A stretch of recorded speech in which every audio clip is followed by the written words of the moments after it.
কি বলো তো, সকালে যতগুলো বাসন জড়ো হয়েছিল সেগুলো এখন মাজতে বসে গেছি। বাসনগুলো মেজে স্নান করে যাব রান্না করতে, অনেকটাই বেলা হয়ে গেছে।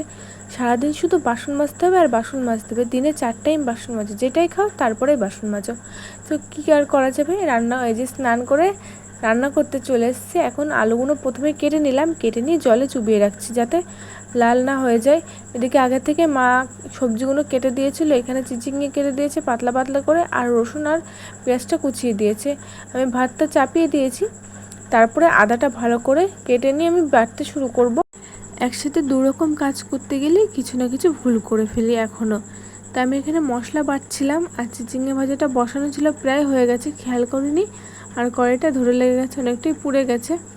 তো সেটা নামিয়ে নিয়ে আলুটা ভাজছি, ভাজা কমপ্লিট। আমি এখানে সমস্ত মশলা দিয়েছি, জিরে পাঁচফোড়ন বলছি, জিরে, গোটা গরম মশলা, তেজপাতা দিয়ে পেঁয়াজটা ভেজে নিয়ে মাংসটা দিয়ে দিয়েছি।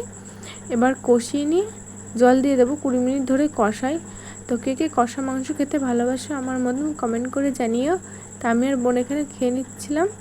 আর আমার রান্না কমপ্লিট করেছি আজকে মুরগির মাংসের ঝোল, চিচিঙে ভাজা আর ভাত, ব্যাস এইটুকুই।